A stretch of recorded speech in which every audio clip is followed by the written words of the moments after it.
Step into Value Zone. Value Zone. Hypermart. Patanjali. నమస్కారం, నేను మీ జాహ్నవి. జ్యోతిష్యం, వాస్తు, నిత్యానుష్ఠాన అగ్నిహోత్రపరుడు మన తిరుపతి మూర్తి అవధాని గురువు గారు ప్రతినిత్యము కూడా మనందరికీ విషయ పరిజ్ఞానాన్ని అందిస్తూ ఉంటారు కదా. మరి ఈ రోజు కూడా సరికొత్త విషయ పరిజ్ఞానాన్ని మనందరికీ అందించడం కోసం మనతో ఉన్నారు అవధాని గురువు గారు. మాట్లాడేద్దాం. నమస్తే గురుజీ. ఓం శ్రీ మహాగణాధిపతయే నమః. గురుగారు, మార్గశిర మాసము, ధనుర్మాసము రెండు ఒకటే కదా. సో ఆ ప్రత్యేకమైన మాసంలో మనం ఉన్నాం. కార్తీక మాసం మొత్తం హరిహరాదులకు పూజించాం. ఇప్పుడు కూడా హరిహరాదులకే పూజిస్తాం. ముఖ్యంగా హరికి ఎక్కువగా పూజిస్తూ ఉంటారు కదా. ప్రత్యేకంగా కళ్యాణం, గోదాదేవి కళ్యాణం, ఇవన్నీ కూడా చేస్తూ ఉంటారు. అంటే స్పిరిచువల్ గా, ఆధ్యాత్మికంగా పరమ పవిత్రమైన మాసం. కార్తీక మాసం ఎంతో, మార్గశిర మాసం కూడా అంతే. అయితే కార్తీక మాసం దీపాలు ఖచ్చితంగా పెట్టాలి. దీపాలకి ప్రాముఖ్యత. మరి మార్గశిర మాసం ఏమిటి? అదే విధంగా ముఖ్యంగా కొంతమంది అడుగుతున్న ప్రశ్న ఏంటంటే, ఈ నెల మొత్తం కూడా ఎలాంటి మంత్రాన్ని వినడం కానీ, ఎలాంటి శ్లోకాలని వినడం కానీ, ఎందుకంటే అందరూ అన్ని చదవలేరు, చదువుకుంటూ వింటూ అలా ఉండేలాగా కాస్త మీరు ఈ నెల మొత్తం వినవలసిన మంత్రము, శ్లోకము డీటెయిల్డ్గా వివరించేశారనుకోండి, అది ఒక్కటే పెట్టుకుని అందరూ వింటే ఆ ఫలితం రావాలి. అలా. ఓం శ్రీ మహాగణాధిపతయే నమః.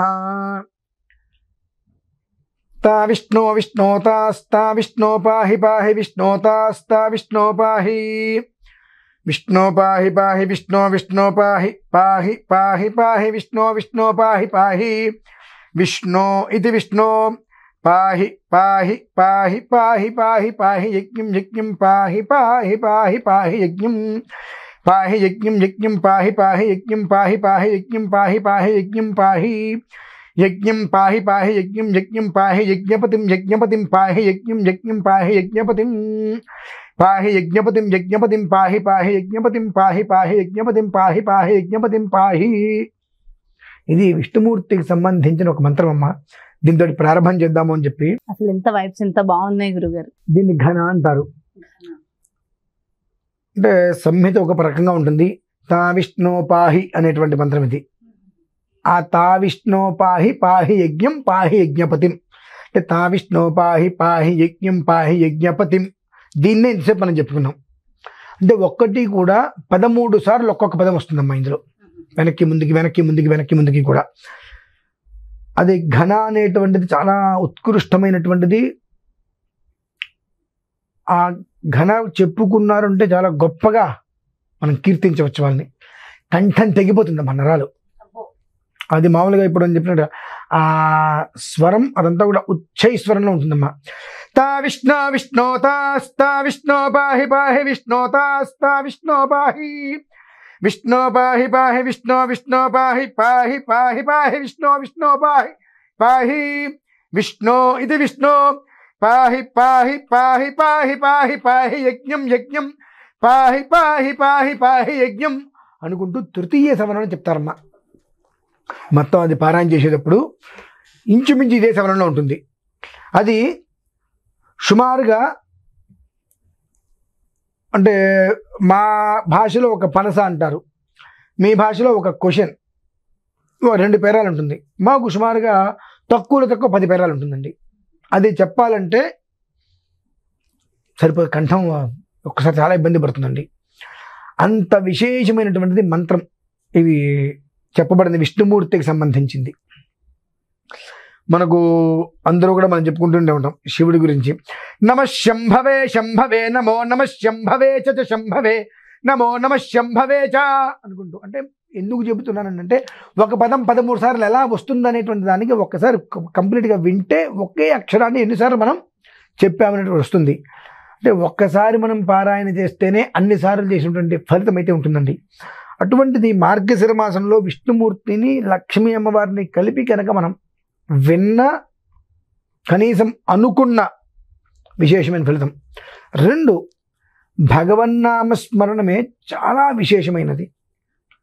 మనం ఏది కోరుకోకుండానే ప్రతి ఒక్కటి కూడా మన చేతిలో పెడుతుంది. అంటే కేవలం నామస్మరణ అప్పుడప్పుడు చేస్తున్నందుకే భగవంతుడికి మనకి అన్నీ ఇస్తున్నాడు అంటే అదే నామస్మరణ నిత్య జీవితంలోకి మారితే ఒకటి, కనీసం మాసాంతరమైన ఈ 30 రోజులైనా ఒక విధానాన్ని అనుసరిస్తే వాళ్ళ జీవితానికి ఎక్కడైనా ఒక మచ్చ అనేది ఉంటుందమ్మా? ఉండదు. అయితే మనం అది చేస్తామా? 29 రోజులు చేస్తాం, 30 రోజులు ఆపేస్తాం, ఏదో ఒక ఇబ్బంది వస్తూ ఉంటుంది. కానీ ఈ యొక్క మార్గశిర మాసం మొత్తం రెండే చిన్న చిన్నవి, కనీసం ఆ 2 వెన్న, ఆ 2 అందరికీ వచ్చినవి, నాకు ఒక్కడికే కాదు ప్రతి ఒక్క మనిషికి అవి వచ్చినవి అమ్మ. ఆ 2 కనీసం వెన్న చాలా అద్భుతమైన ఫలితం అయితే వస్తుంది. ప్రధానమైనది ఏంటంటే ఓం నమో నారాయణాయ. అందులో ఏముంటుందండి అనిపించచ్చు. ఓం నమో నారాయణాయేతి మంత్రోపాసకః వైకుంఠ భువన లోకం గమిష్యతి అని చెప్పబడి ఉన్నది. అంటే ఓం నమో నారాయణాయ అనేటువంటి ఆ అక్షరాలు ఏవైతే ఉన్నాయో నారాయణ అష్టాక్షరి అంటారు. దీన్ని ఎవరైతే కనుక చక్కగా అనునిత్యం అనుకుంటారో, కనీసం మాత్రం ఈ మాసాంతరం వరకు కూడా అనుకుంటారో, వైకుంఠ భువన లోకం గమిష్యతి అంటే మనం వైకుంఠం వెళ్ళిపోతాము అని కాదండి. ఆ వైకుంఠం అనేటువంటిది ఎప్పుడూ కూడా సర్వాంగ శోభాయమానంగా ఎలా అయితే తీర్చిదిద్ది సుగంధమైనటువంటి పరిమళ ద్రవ్య సువాసన భరితంగా అయితే ఉంటుందో ఆ రకమైనటువంటి జీవితం ఆ ఇంట్లో వెల్లువిరుస్తుంది అనేటువంటిది అర్థం. ఆ రకంగా ఓం నమో నారాయణాయ అని అనుకుంటూ అమ్మ ఉంది కదండి, ఇదందరికీ వచ్చిందే. లక్ష్మీం క్షీరసముద్రరాజతనయాం శ్రీరంగధామేశ్వరీం దాసీభూత సమస్తదేవవనితాం లోకైకదీపాం కురాం శ్రీమన్మందకటాక్షలబ్ధ విభవత్ బ్రహ్మేంద్ర గంగాధరాం త్వాం త్రైలోక్య కుటుంబినీం సరసిజాం వందే ముకుంద ప్రియాం శుద్ధలక్ష్మీర్మోక్షలక్ష్మీర్జయలక్ష్మీ సరస్వతీ శ్రీర్లక్ష్మీర్వరలక్ష్మీశ్చ ప్రసన్నా మమ సర్వదా పరాంకుశౌపాశమభీతిముద్రాంకలైర్వహంతీం కమలాసనస్థాం బాలార్కకోటి ప్రతిభాంద్రనేత్రాం భజేహవంబాం జగదీశ్వరీంతాం. ఈ శ్లోకం ఏమంటే ఇంత శ్లోకం మాకు పెద్దదిగా ఉందండి. సర్వమంగళమాంగళ్యే శివే సర్వార్థసాధకే శరణ్యే త్ర్యంబకే దేవి నారాయణి నమోస్తుతే. కనీసం ఇదైనా ఓం నమో నారాయణాయ సర్వమంగళమాంగళ్యే, కనీసం ఈ 2 అయినా ఈ మాసాంతరం వరకు కనుక అనుకోగలిగితే చక్కగా కాలత్రయమునందు ఉదయము మధ్యాహ్నము సాయంత్రం లేదా రాత్రి అయినప్పటికీ కూడా ఒక 10 నిమిషాల సమయం దొరికింది. ఆ 10 నిమిషాల సమయంలో ఫోన్ చూసుకోవడం అనేటువంటిది కాకుండా ఓం నమో నారాయణాయ ఓం నమో నారాయణాయ కూడా నారాయణ శబ్దస్మరణాన్ని స్మరిస్తూ సర్వమంగళ మాంగళ్యే అంటే సర్వమంగళ మాంగళ్యే కూడా మా కష్టమండి. దానికి ఇంకొక ఉపమానం చెప్పాడు ఆయన. మళ్ళీ పిచ్చోడు కాదుగా దేవుడేమి, మనకు తెలుసు, ఆయనకు తెలుసు మనల్ని వీడు ఇన్ని కోరికలు కోరతాడు, కానీ ఇంత శ్లోకాన్ని చెప్పాలంటే వీడు చెప్పడు, వీడి వల్ల కాదు అని చెప్పి ఏమన్నాడు తెలిసిందే నాయన. ఐం హ్రీం శ్రీం కమలే కమలాలయే ప్రసీద ప్రసీద శ్రీం హ్రీం ఐం మహాలక్ష్మి అయి నమః. ఇది అనుకోరా బాబు అన్నాడు.